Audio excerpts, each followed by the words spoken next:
Hello everyone, my name is Zenitsu and I'm back with another Digimon deck profile video. So today I'm going to be taking a look at EX03, and EX3 offers us lots of new and powerful tools to be able to build and iterate on some new and existing decks. And today's deck I'm going to be taking a look at is going to be a brand new iteration on the Alphamon deck. So unfortunately, as of EX3, Alphamon did suffer a limitation to Dorugaemon, harming the overall competitive viability of the deck, greatly weakening it, thus nerfing the deck. But even with the Dorugaemon limit, the deck is still playable in some capacity, just not as strong as it once was, and it's still, for the most part, trying to do the same exact type of thing, where we're just trying to build a single stack in our raising, and then move it out and do lots of powerful things the second that we moved out, to try to disrupt the opponent and leave ourselves with a very strong Digimon that might be hard for the opponent to be able to deal with, so that way we could use him offensively and defensively to be able to leave us in a very advantageous position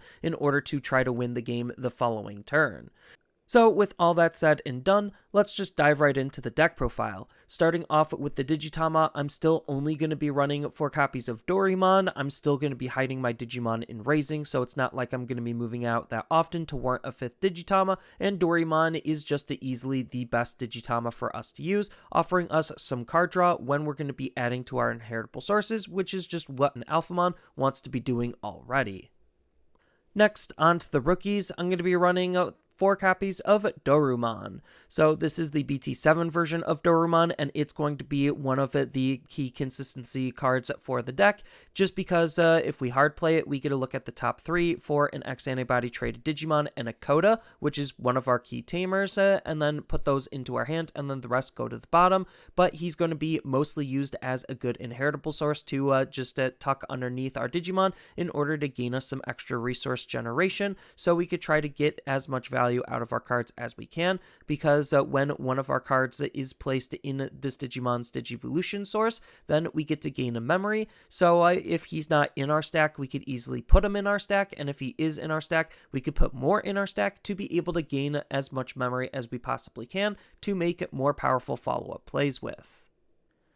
Next, I'm going to be running 4 copies of Ryudamon. So Ryudamon, like Dorumon, is going to be another consistency tool, except instead of a Kota, he's searching for a Yuji. But he has that same level of search, and he's going to be the card we actually want to hard play to search more often than not, because, well, we're playing more Yujis than Kotas. We're still looking for our X-Antibody traded Digimon, and his inheritable ability matters a little bit less to our main stack, just because Decoy Black is supposed to protect other Digimon, not necessarily our main Digimon. But with Ryudamon being the card that we're going to be hard playing it, setting up and forming a second stack to be able to use the Decoy Black to protect our big main stack when we move it out is still pretty nice and a decent strategy to incorporate.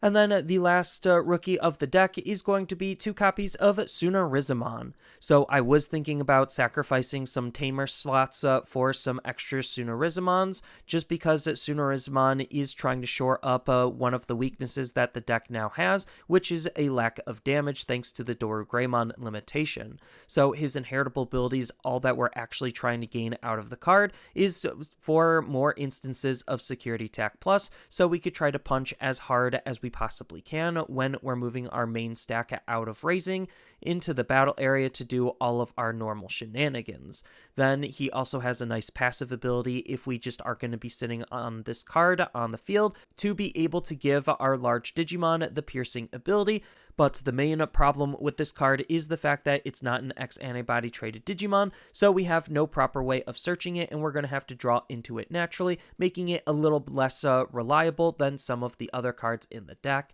but it's still a very good and high synergistic card to have nonetheless. Next, on to the level 4s, I'm going to be running 1 copy of Grumblemon. So Grumblemon, like Sunarizamon, isn't a X-Antibody trade Digimon, so we're not going to be able to search and dig out this card as reliably and consistently as some of our other tools. But he's still just a really important card for the deck, because 9 out of 10 times he's going to be acting as the alternative win condition, just because it being able to Digivolve on top of a tamer and then be able to use that tamer if it was already sitting sitting on the field to be able to swing into the opponent's security just is a very powerful strategy, especially if we just are trying to break all of the opponent's security in one go, or break the majority of it in one go and still have memory left over to do various other things, making Grumblemon just a really good alternative win condition card to use. But for the most part, we're still going to be keeping the Dorugamon package just because the amount of efficiency that we get out of that package is still unmatched compared to the other level 4s that we could be using. So I'm going to be using 4 copies of Dorugamon just because the native ability of Blocker is still pretty good at shutting down low forms of aggro. Then his inheritable of gaining plus 1000 DP during all turns just makes our Digimon even harder to deal with, and in combination with Sunarizamon just makes it even more aggressive stack when we're utilizing our level 6s if we don't necessarily see our level 7, and multiple Dorugamon again makes our Digimon even more powerful, so it's just a good card to use overall in the deck, especially since we're still going to be running the Doruga package. Which the second card to that package and last champion of the deck is going to be 4 copies of DexDorugamon. So the amount of synergy that this card has with Dorugamon is absolutely insane, just because Digivolving for 0 for some good cycling is still really, really powerful, on top of the fact that if we have a Dorugamon already moved out, then when we Digivolve into him, discarding a card to help set up our trash is still pretty good, and gaining a memory is really, really powerful because, well, gaining tempo when we're digivolving is just allowing us to make more powerful plays possible. Then on top of all of that, him being able to grant a blocker and retaliation is really, really good because this will persist through the levels to make whatever higher stage Digimon a blocker and retal, which could be pretty annoying for the opponent to deal with depending on the deck and matchup. Next, I'm going to be running 1 copy of DoruGreymon. So DoruGreymon is the card that unfortunately got limited because this card is just doing so much for the deck. It was insane and making the deck really, really powerful and hard to deal with. So when we Digivolve up into him, not only do we get to place a black card with X antibody in its traits from our hand underneath him to trigger various abilities like Dorimon and Dorumon, but to also try to put inheritables that we want underneath in order to line up our combo super easily and efficiently. Then on top of putting a card underneath him, we also get to prevent him from having his DP be reduced and being deleted by card effects for the turn, so that's just 2 extra instances of added protection to make whatever Digimon that we're using really, really powerful and annoying for the opponent. Then his inheritable ability is just giving our X antibody traded Digimon security attack plus, so it's allowing us to be able to punch as hard as we possibly can, so all of those factors combined just make for a very good card to use, which is why they limited to 1 and why we can only run 1 copy of this card. Then, as a result, because we can no longer run more copies of Dorugaemon, we're not going to be running DexDorugamon because it's really not worth it to utilize the card, and instead, we're just going to be using the other level 5 X antibody traded Digimon that we have. So, we're going to be instead running 4 copies of Hisyaryumon, just because the tempo that he could have with our Digivolutions can make it some of our plays a little bit easier to try to climb our stages, especially if we have a Kota or an X antibody option in our hand to be able to reduce our Digivolution by 1 when cards get added to its inheritable source, which just forms some really good combo plays in of itself. Then on top of that, the inheritable ability of just giving our Digimon reboot just allows us to be able to swing with our Digimon and then it'll restand during the opponent's turn. And ideally, it should have a blocker and retaliation off of our DexDorugamon, making for a very offensively defensive Digimon.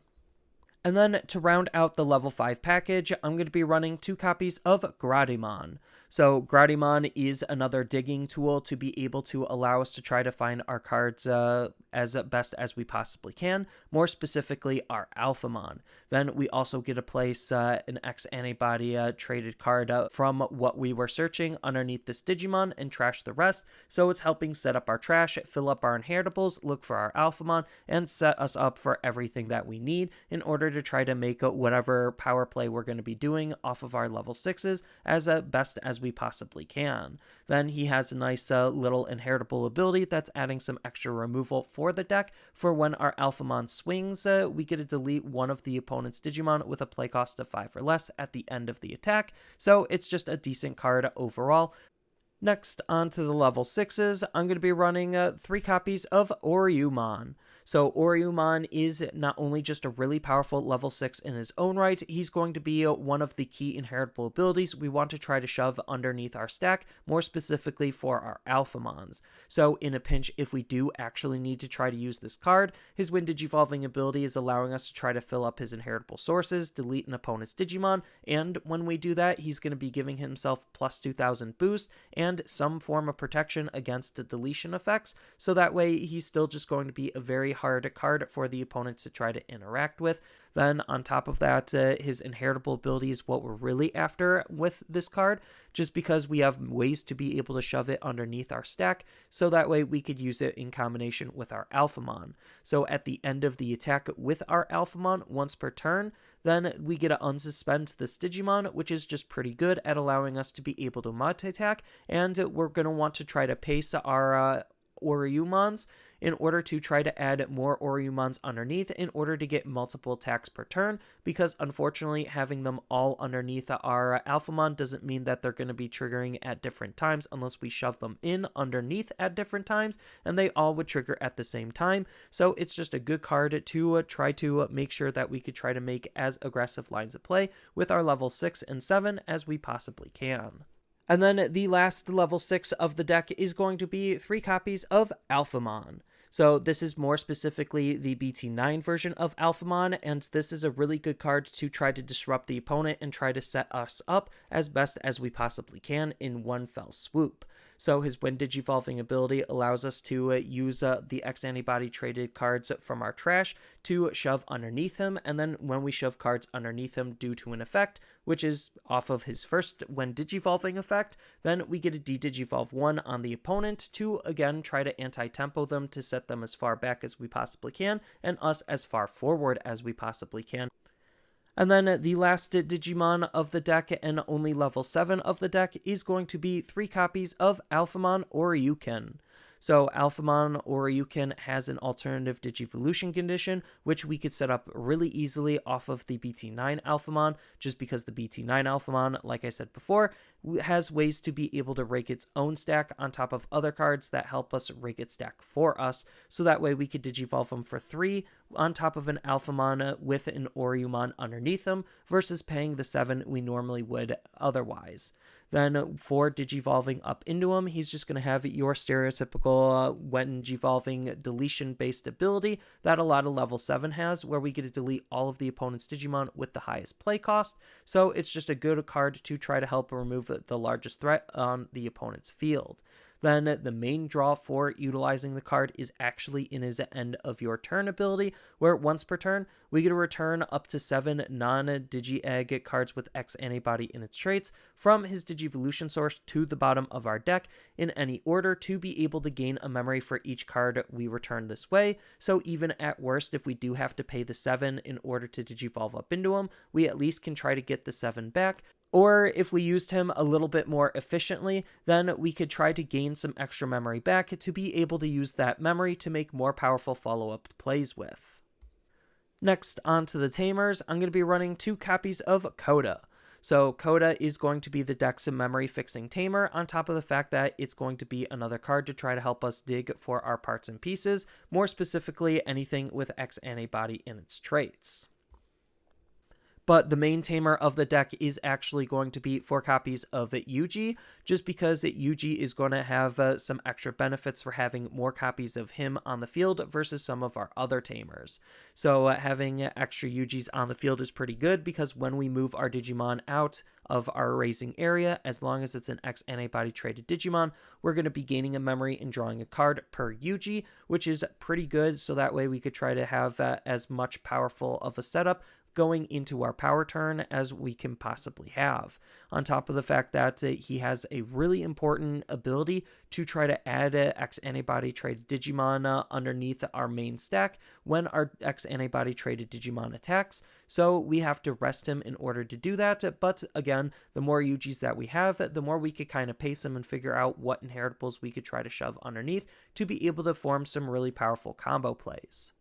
And then the last tamer of the deck is going to be 3 copies of Cool Boy. So Cool Boy is still just a pretty decent tamer because, again, he's another cheap search tool for the deck to use for our X antibody traded Digimon and our X antibody option. Then on top of that, he's going to be a really good card to use in combination with our level 4s, namely our Dorugamon going into our DexDorugamon, because we're going from the same level into another X antibody traded Digimon, so we could suspend him to be able to gain in memory and draw a card to make even more powerful plays possible, thanks to the memory generation that him and DexDorugamon have, just going into our level 4s. So that way we could try to digivolve as cleanly and efficiently into our higher stages as we possibly can, thanks to Cool Boy. And then lastly, onto the options, I'm going to be running 1 copy of Breath of the Gods. So Breath of the Gods has a really good security ability to try to shut off the opponent's aggro, which just helps keep us alive in case they're trying to aggress into us. Unfortunately, the security ability doesn't add it to our hand, but even if we do see this card in our hands, then we're still not upset, just because it's adding some extra protection against DP reduction and preventing the opponent from bouncing or tucking our Digimon. So having alternative ways to be able to keep our Digimon on the field is usually pretty good, on top of the fact that it's also going to be giving our Digimon the reboot ability in case it didn't have it with Hisyaryumon. And for that same style of reasoning, I'm also going to be running 1 copy of Kongou, just because its security ability does activate its main, and its main ability does shut off a lot of the opponent's low-level aggression on anything with a play cost of 7 or less. Then, on top of that, the fact that cards can't be added to security is also pretty good at stopping the opponent from healing, and stopping the opponent from using cards like Chaos Degradation and Lonke Ariscado from putting our Digimon into our security, bypassing certain protections that it may or may not have had. Then I'm also going to be running 2 copies of Black Memory Boost for, again, more consistency, because consistency is king, and making sure that we could try to find our parts and pieces is the most important part of how this deck wants to function. And then the last option card of the deck is going to be 2 copies of X Antibody. So the X Antibody option is really good just because in case we don't have an actual way off of some of our other cards to be able to add a card to our inheritable stack to be able to trigger some of our various other abilities, then this is a really good card that just allows us to add it to our stack anyway, on top of the fact that it can't be trashed while it's in our stack, so it's trying to help add some stack protection. Then on top of that, while it's in our stack, we also get to attack and be able to digivolve when we're attacking. It's not limited to once per turn, so this just allows us to make some very powerful combo plays, and on top of all of that, it even has a nice security ability to try to anti-tempo the opponent and add this card into our hand, so it's just a decent card for any X Antibody deck to run overall, this deck no exception. But as far as the deck's overall general game plan goes, it is a rather hard deck to figure out all of the different moving pieces and how to utilize your cards as effectively as you possibly can. So essentially, we are still just trying to build this one big stack, but we're not necessarily always going to be wanting to move out on our level 5s, and we're actually sometimes going to want to try to move out on our level 4, depending on where our setup is and how reliably we could manage and manipulate our memory to be able to do everything that we need to do. So ideally, we're going to start on a level 3, which is going to be our Sunarizamon, just because he's the one that we can't necessarily search for, and he is going to give our Digimon security attack +1. then we're going to try digivolving into our Dorugamon, so that way we could line up a DexDorugamon play when we raise it out. So we really only want to make the DexDorugamon play, not necessarily in raising, but when we move it out, as long as we have a Cool Boy and a Yuji on our field. Kota is kind of nice to have just to be able to always hard set us to 3, but it's not necessarily mandatory in order to make sure that our plays are as powerful or effective as we possibly can. We just want these two just because when we move our Digimon out, Yuji will gain us that extra memory, and Cool Boy will also gain us an extra memory when we digivolve into DexDorugamon. So if we do move our Digimon out, let's just say we are at 3 with all of our tamers set up, we could just start gaining a lot of memory as early as level 4 to be able to climb our stages quickly and efficiently. So we would want to digivolve into DexDorugamon, discard a card, gain a memory for doing so. After we've moved out, we would have gained a memory off of Yuji, and then digivolving into Dex just because it was off of our Dorumon means that Cool Boy will gain us an additional memory and an extra card draw. So already starting our turn at 6 just for moving out and digivolving into a Dex is really putting us in a powerful position, just because we then get easy access at digivolving into a level 5 and then using our level 5 to then go into our level 6 to ideally go into our level 7. So the main one we're actually going to try to digivolve into is going to be our Hisyaryumon, so that way we could use him in combination with Yuji to swing with our Hisyaryumon and add a source to his inheritable to be able to then digivolve him into an Alphamon mid-swing. And utilizing Alphamon, we want to try to grab our Ouryuken or something else that could help him live a little bit better to be able to make the most out of our Alphamon. So for the sake of this example, we're going to go 3 into our Hisyaryumon, then we're going to swing with our Hisyaryumon using Yuji to be able to reduce the Digivolution by 1. So we're going to digivolve mid-attack into our Alphamon. Then our Alphamon's going to de-digivolve the opponent's Digimon and add ideally our Ouryuken underneath. So that way, if he lives the attack, then he's going to be able to unsuspend himself, and then we're all set up for our Alphamon Ouryuken play, which we could do for 3. Then we get to use Alphamon Ouryuken's End of Turn ability to pitch cards that we don't necessarily need to be able to gain some memory to not necessarily pass the turn. Then if we have extra Yujis out, we're going to want to swing it, tap the Yuji, put extra Ouryumons underneath, so that way we're going to be able to unsuspend our Alphamon Ouryuken and make those repeated attacks, ideally with security attack +1. And that's kind of the whole core and gist on how this deck is supposed to work, is just the same thing that we were doing, just a little bit less powerful and a little bit less efficient, all depending on where our setup is and how consistent our deck is moving.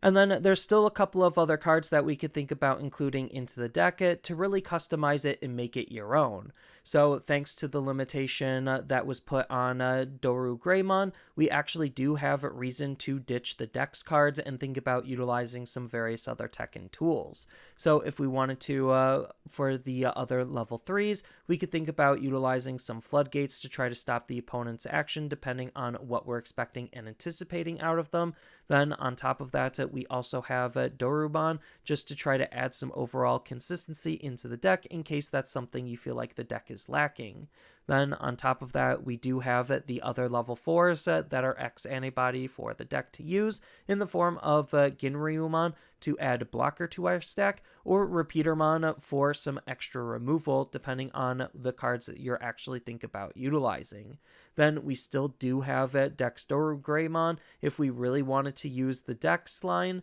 and try to optimize on that, but I'm not necessarily certain on that being the best approach anymore, especially use of our level 5 slots. But in terms of other level 6s, we do have the BT6 Alphamon as a really good Alphamon to think about utilizing, so you could kind of figure out which Alphamon you want to prioritize based on how your build is working. And I do think there is merit to the BT6 Alphamon, not only just having a good security ability and adding to the overall consistency because his security ability does add him to the hand and try to stop the opponent's aggression, but there's definite benefits to running this Alphamon because he's just a more powerful Alphamon in general to use. Then on top of that, we do have DexDorugamon as an alternative level 7 because, of course, it's DexDorugamon and it can be slotted into virtually any deck. This deck, no exception. Then on top of that, we do just have some various other powerful options we could think about utilizing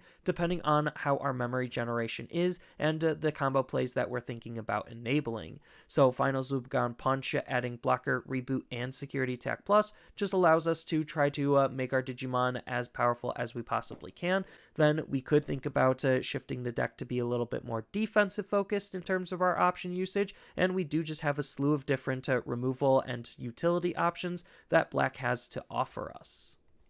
So that's all I really have for this video. As always, feel free to tell me your thoughts down in the comments below, and down in the description below are a couple of different ways you could support me and the channel. So I do have a TCG Player affiliate link, so when you use that link to buy cards off of TCG Player, then some of that money will go to supporting me and the channel. I also do make and sell playmats over on Overcard Gamers on Facebook, so when you buy a playmat with my design, then some of that money will also go to help supporting me and the channel. And on top of all of that, I do have a Twitch account over on twitch.tv/Zenitsu, so giving me a follow and a subscription also helps support me there, and I do play Digimon on top of various other games on that platform as well. So thank you everyone for watching, and as always, don't forget to like, share, and subscribe for more content, and I'll see you in the next video.